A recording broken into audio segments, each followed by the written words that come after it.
Hello all, welcome to my channel. ಇವತ್ತಿನ ವಿಡಿಯೋದಲ್ಲಿ ಹೇಗೆ ಈಸಿಯಾಗಿ ಮಲ್ಲಿಗೆ ಹೂವನ್ನ ಪೋಣಿಸೋದು ಅಂತ ನೋಡೋಣ ಬನ್ನಿ.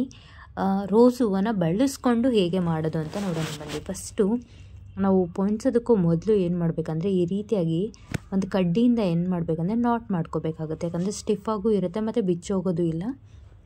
ಕೊನೆಯಲ್ಲಿ ಈ ರೀತಿ ಇದ್ದರೆ ಈಸಿಯಾಗಿ ಏನು ಮಾಡ್ಬೋದು, ಪೋಣಿಸ್ತಾ ಹೋಗ್ಬೋದು.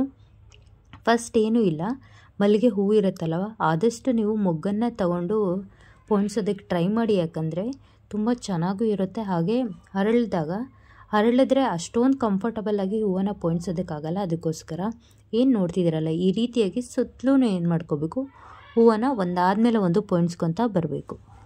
ಯಾವಾಗಲೂ ಸುತ್ತಲೂ ಕೊಯ್ಸೋದಕ್ಕೆ ಟ್ರೈ ಮಾಡಿ. ಯಾಕಂತಂದರೆ ಇಲ್ಲ ಅಂದರೆ ಏನಾಗುತ್ತಂದರೆ ಅಷ್ಟೊಂದು ಚೆನ್ನಾಗಿ ಕಾಣಿಸಲ್ಲ. ಒಂದು ಸೈಡ್ ಹೂವು ಇರುತ್ತೆ, ಒಂದು ಸೈಡ್ ಖಾಲಿ ಇರುತ್ತೆ. ಈ ರೀತಿಯಾಗಿ ಆಗೋ ಚಾನ್ಸಸ್ ಇರುತ್ತೆ. ಅದಕ್ಕೋಸ್ಕರ ನೀವು ಯಾವತ್ತೇ ಆಗಲಿ ಮಲ್ಲಿಗೆ ಹೂವು ಇನ್ ಕೇಸ್ ನೀವು ಮಲ್ಲಿಗೆ ಹೂವನ್ನು ಯೂಸ್ ಮಾಡ್ತಿದ್ದೀರ ಅಂದರೆ, ಕಾಕಡ ಹೂವನ್ನು ಮುಟ್ಟೋದಕ್ಕೆ ಅಥವಾ ಅದನ್ನು ಯೂಸ್ ಮಾಡೋದಾಗಲಿ ಅಥವಾ ಮಲ್ಲಿಗೆ ಹೂವು ಪಕ್ಕದಲ್ಲಿ ಇಡೋದಕ್ಕಾಗಲಿ ಹೋಗಬೇಡಿ. ಯಾಕಂದರೆ ಎರಡು ಹೂವು ಕಪ್ಪಾಗೋ ಚಾನ್ಸಸ್ ಇರುತ್ತೆ.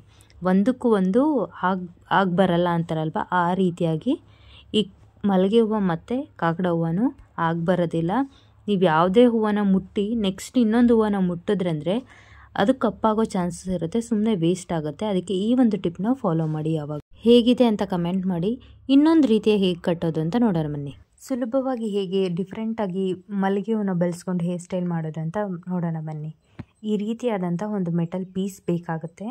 ಇಲ್ಲ ಅಂದರೆ ನಿಮಗೆ ಬಳೆ ಇದ್ರೂ ವೇಸ್ಟ್ ಆಗಿರುತ್ತಲ್ವ, ಮೆಟಲ್ ಬಳೆ, ಅದನ್ನು ಸಹ ಬಳಸ್ಕೊಂಡು ಮಾಡ್ಕೋಬೋದು. ಇಲ್ಲಿ ನನ್ನ ಹತ್ರ ಇದಿದೆ ಅಂತ ಇದೇನೋ ಯೂಸ್ ಮಾಡ್ತಾ ಇದ್ದೀನಿ.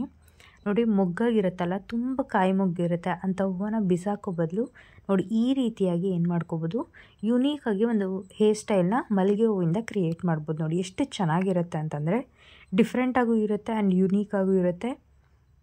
ಹೂವೂ ವೇಸ್ಟ್ ಆಗೋದಿಲ್ಲ. ಈಗ ಕಾಯಿ ಮೊಗ್ಗನ್ನೆಲ್ಲ ಬಿಸಾಕಬೇಕಾಗತ್ತೆ, ಅದನ್ನು ಯುಟಿಲೈಸ್ ಮಾಡಿಕೊಂಡು ನೋಡಿ ಯಾವ ರೀತಿಯಾಗಿ ಡಿಫ್ರೆಂಟಾಗಿ ಹೇರ್ ಸ್ಟೈಲ್ ಮಾಡೋದು ಅಂತ. ಇಲ್ಲಿ ಸ್ವಲ್ಪ ಸೇಮ್ ಸೈಜಲ್ಲಿರೋ ಫ್ಲವರ್ಸ್ನ ತೊಗೊಳೋದಕ್ಕೆ ಟ್ರೈ ಮಾಡಿ, ಇನ್ನೂ ಚೆನ್ನಾಗಿ ಕಾಣಿಸುತ್ತೆ ಬ್ಯೂಟಿಫುಲ್ಲಾಗಿ. ಆ್ಯಂಡ್ ಇದು ಅಷ್ಟೇ, ಥ್ರೆಡ್ ನೀವೇನು ತೊಗೊಂಡಿರ್ತೀರಲ್ವ ಮೆಟಲ್ ಪೀಸು, ಅದು ಸ್ವಲ್ಪ ಚೆನ್ನಾಗಿದ್ದರೆ ಇನ್ನೂ ಪರ್ಫೆಕ್ಟಾಗಿ ಬರ್ತಿತ್ತು. ಇಲ್ಲಿ ಸ್ವಲ್ಪ ಅದು ಕ್ರಾಸ್ ಆಗಿರೋದ್ರಿಂದ ಆ ರೀತಿಯಾಗಿ ಕಾಣಿಸ್ತಿದೆ ಅಷ್ಟೇ. ತುಂಬ ಚೆನ್ನಾಗಿರುತ್ತೆ, ಒಂದು ಸತಿ ಟ್ರೈ ಮಾಡಿ. ನಿಮ್ಗೆ ಈ ವಿಡಿಯೋ ಇಷ್ಟ ಆದರೆ ಲೈಕ್ ಮಾಡಿ, ಶೇರ್ ಮಾಡಿ, ಸಬ್ಸ್ಕ್ರೈಬ್ ಮಾಡ್ಕೊಳ್ಳಿ. Thank you for watching this video.